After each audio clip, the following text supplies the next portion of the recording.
Sobat Alam, wilayah Kota Kendari dari tahun ke tahun terus mengalami perkembangan.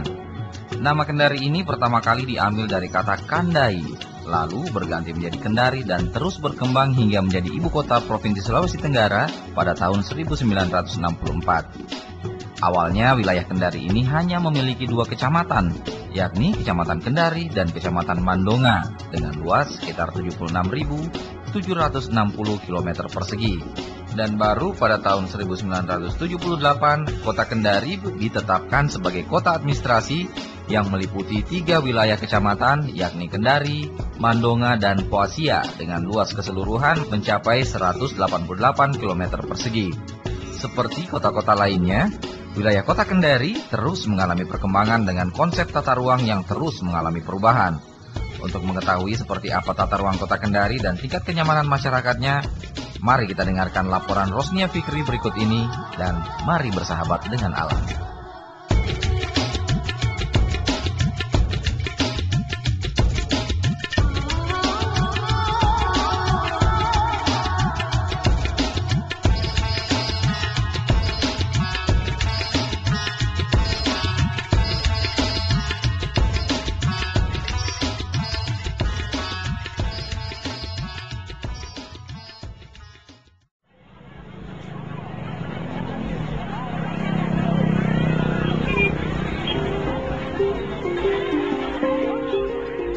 Sahabat alam, Kota Kendari merupakan satu dari 2 kota yang terletak di Provinsi Sulawesi Tenggara.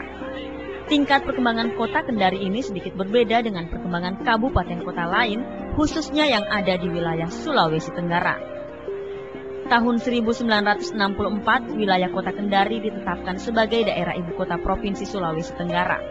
Posisi sebagai ibu kota provinsi inilah yang membuat Kota Kendari mengalami perkembangan yang sedikit lebih cepat dengan daerah lain di Sultra.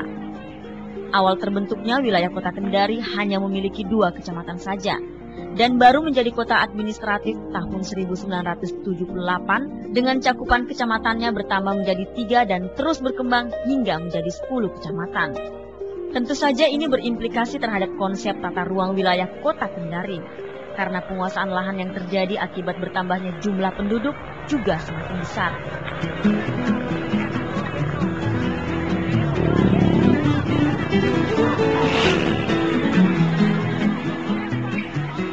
Sensus BPS Kota Kendari, jumlah penduduk Kota Kendari saat ini mencapai 250.000 jiwa.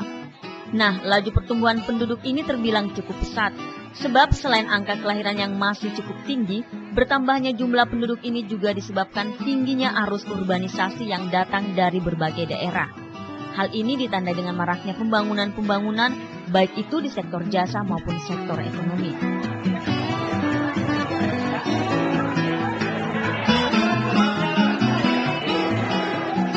Bertambahnya jumlah penduduk ini secara otomatis akan mempengaruhi tata guna lahan atau tata ruang yang terus menyesuaikan dengan kondisi pembangunan seperti sekolah, terminal, perkantoran, perumahan penduduk, rumah sakit, pusat pertokoan, dan lain sebagainya.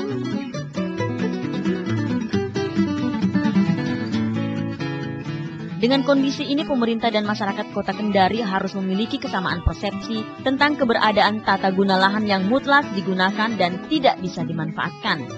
Penempatan kawasan pemukiman penduduk, pertokoan, dan lain sebagainya tentunya tidak lepas dari keberadaan konsep tata ruang yang ditentukan pemerintah kota melalui Perda Tata Ruang. Sebab sebesar apapun tingkat perkembangan Kota Kendari, pemerintah dan masyarakat harus memperhatikan keseimbangan alam dengan tetap menjaga kebersihan kota, aktivitas sedimentasi, dan lain sebagainya. Ada di semua di sapu semua. Kalau di belakang memang ada yang menyapu. Ada petugas kebersihan yang angkut? Ada. Itu mobil dari wali kota tuh yang kuning terus. Dulu dari awalnya juga kita sudah menjaga kebersihan juga di sini. Bagus kalau bersih. Masih jaga kebersihan sama-sama kita menjual. Pasti yang kalau kayu begini kan dia kena lahan hujan melapu. Tidak bertahan lama itu ya. Ya, itu paling 3 bulan itu sudah hancur. Walaupun ada sem di dalamnya, tapi di luarnya. Iya, dia simpan di dos, baru buang di luar. Dan di situ semua. Makanya dia tidak muat itu karena semuanya membuang di situ.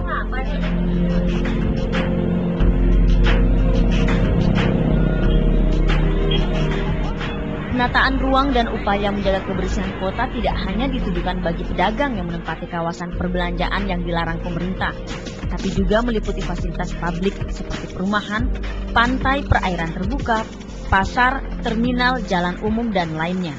Yang paling rawan, yang kami anggap paling rawan, mulai dari kebersihannya dan RPH-nya. Karena di situ mungkin mobilitas manusia banyak ya, sehingga pengendaliannya agak sulit. Kelihatan pada saat hari ini dibersihkan, besok ternyata ada lagi yang begitu. Jadi memang kondisi masyarakat saat ini kan tingkat kesadarannya masih rendah, sehingga memang perlu pembinaan, perlu pengawasan, dan perlu bantuan dari kami. Secara umum, penataan konsep tata ruang yang ideal tidak hanya terfokus pada kawasan-kawasan peruntukan yang ditentukan pemerintah, tapi juga membentuk keseimbangan lingkungan yang di dalamnya juga terfokus pada kebersihan dan kenyamanan untuk warga. Aktivitas menjaga kebersihan kota Kendari belakangan ini sudah mendapat dukungan dari warga setempat. Sejumlah warga di antaranya, seperti Salimin, kini sudah memanfaatkan sampah organik menjadi kompos. Kan nanti tergantung dari kita saja, yang artinya mau mengelola begini toh. Jadi nanti sampah yang di sana itu beratnya di tong-tong sampah tuh kita bisa pilih sendiri. Mana yang bisa dipergunakan masuk di sini, itu yang kita ambil. Yang tidak bisa dipergunakan kan masuk di TPA sana Bu. Karena ini kan mudah, cara-caranya ini mudah. Asal mau bekerja saja. Caranya kan tinggal artinya tidak usah pakai mesin, tidak usah pakai apa. Tinggal kita artinya pakai pisau saja dicacah. Sistem pengelolaan sampah ini kita sudah terapkan sistem 3R, di mana mulai dari rumah tangga itu sudah mulai ada pemilahan. Nah, pemilahan, kemudian dari rumah tangga ke TPS itu sudah ada. Makanya di TPS itu sudah harus ada bilik-bilik. Jadi mulai dari rumah tangga itu sudah mulai dipilah, apa yang bisa dimanfaatkan oleh masyarakat diambil, kemudian sisanya ditampung, bukan dibuang, ditampung di TPS. Nah, itu adalah kewajiban masyarakat atau tugas masyarakat untuk sampai di TPS. Kemudian nanti dari TPS juga itu nanti tugas dari Dinas Kebersihan untuk mengangkut ke TPA sini. Ya, itulah.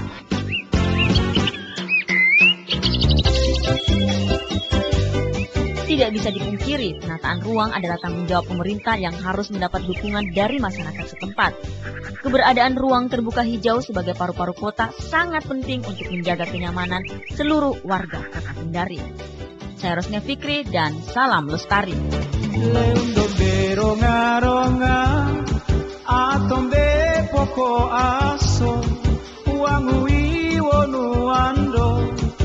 Ikeni Kota Kendari, Ikeni Kota Kendari.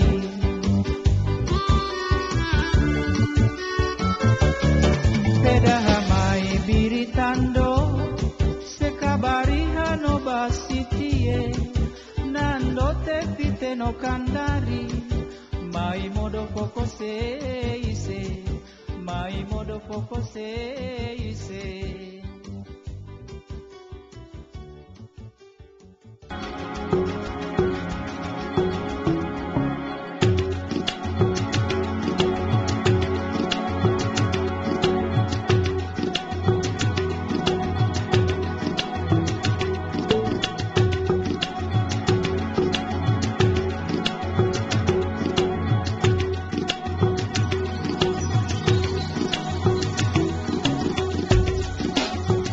Sahabat alam, demikian edisi kita kali ini. Kritik dan saran dapat Anda ajukan melalui komunitas Insan Radio Lokal Jalan Lote 3 nomor 9 Mandonga, Kendari. Telepon dan fax 0401 3127 860 atau email radioswa@telkom.net. Salam lestari dan mari bersahabat dengan alam.